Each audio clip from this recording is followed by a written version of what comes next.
Hi, my name is Edmund Rollett. I am Associate Principal Horn and Acting Principal Horn of the Utah Symphony. And it's a pleasure to be here today with Steve. And my name is Steve Bentley. I am Professor of Piano Collaboration and Music Education and also on the brass staff member of the Boston Crusaders. And today we're playing for you the Partita by Vern Reynolds, who was a great horn player and pedagogue in the mid-20th century, primarily at Eastman. This piece is, I think, one of the great pieces of the horn repertoire of all time and a classic, iconic example of 20th century style and really one of the great works of music of our time.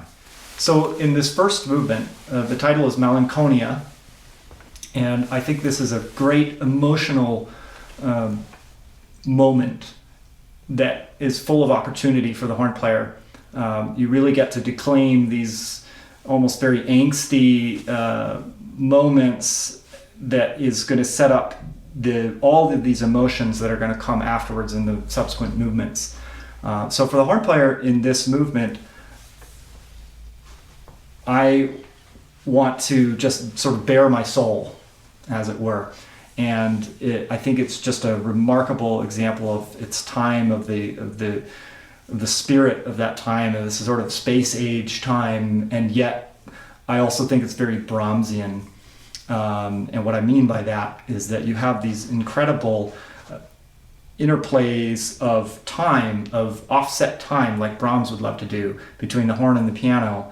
And Reynolds was a genius in making them line up in ways that are that just make you tingle, make the back of your neck tingle. So this is a really great opportunity and moment for emotion. And with the piano part, setting up those sort of emotions and that atmosphere of the music, it's important to organize the pedal. And more than any other piece that I played in a lot of in performance, I'm finding that I really have to think about how I'm going to pedal this piece. It starts out where there is just silence.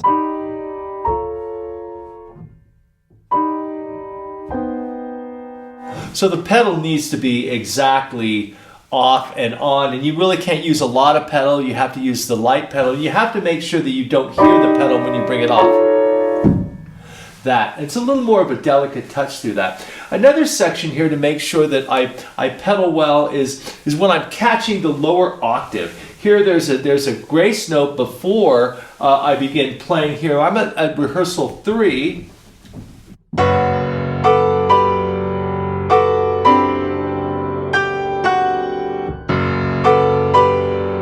I have to make sure and release the pedal and then put the pedal back down quickly to catch that great low octave. One thing that's essential about collaborating with the piano in this movement is that you as the horn player have to know the whole piano part, because the way it lines up is incredibly important, and yet if you play it rigidly in a way that's very correct, you'll miss the whole emotion and all of the depth of what the piano is doing. So it's really vital to just have a complete understanding of the piece, not only your own part.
So, of course, collaborating with any artist, and certainly with Edmund, we found ourselves trying to get into a musical groove where you're connecting as soon as possible, as soon as you start the piece. And this is a little bit challenging because the first beginning starts at... It just takes off like, just shoots you right out of the gun there. And you just really got to just try to feel that groove as soon as you possibly can. And then once you find that connection with your collaborator, that you just stay there and you just have that unspoken connection as you continue the performance. Yeah, that is absolutely right. And this is the kind of work that you cannot count. You have to let your collaborator count for you and vice versa. Because it's just flying, and the title of this movement is Caccia, and it's got a lot of historical context around the horn and its history and so on. But I also love the idea, a caccia is a chase, and you're chasing each other around in the parts between the horn and the piano, and you always want to be locking to each other in those spots. Again, like the first movement, but now in this totally different context. And so you just got to settle in. You've got to be on one wavelength with your collaborator. At rehearsal 11, Reynolds has an ostinato in the right hand D-flat concert. And it goes for a long time. And you try to get it as consistent as you possibly can. And I had to experiment on whether I was going to go with 3 fingers or 2 fingers or 1 or 2 fingers at once. 1 finger just didn't work. So you're going to have to kind of experiment what works best for you. The next thing that I found though is it's marked pianissimo, and sometimes that can be deceiving, where you want to get it soft, but you don't want to get it so soft that the ostinato struggles. So you can bring up the volume just slightly, add a slight pulse to it to just make it sound as even as you possibly can.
So this third movement is aria.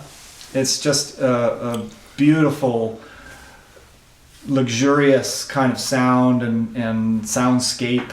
Even you get this chance to just sing and really express. And I think that the key as far as collaboration for this movement is to essentially dance with your partner, if you will. It's not a particularly fast tempo, and yet it's got to be fluid. It's got to flow forward and move around and push and pull. And again, you have to have this real natural sense of where the other person is going, where they want to go. It might be a little different every time.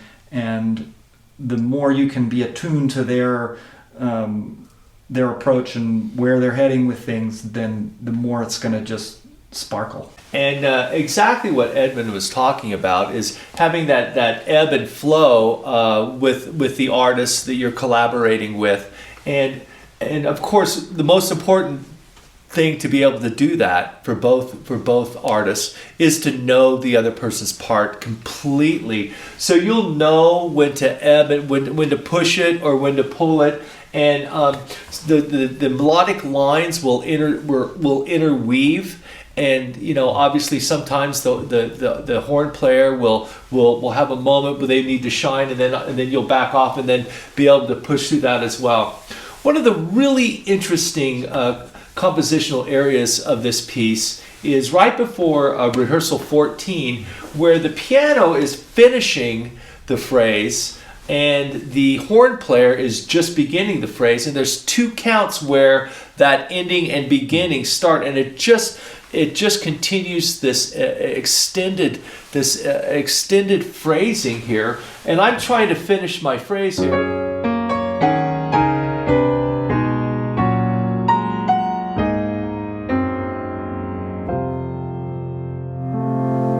Those last 2 counts where I'm finishing my phrase, the horn is starting the beginning the next phrase, and it's such an incredible compositional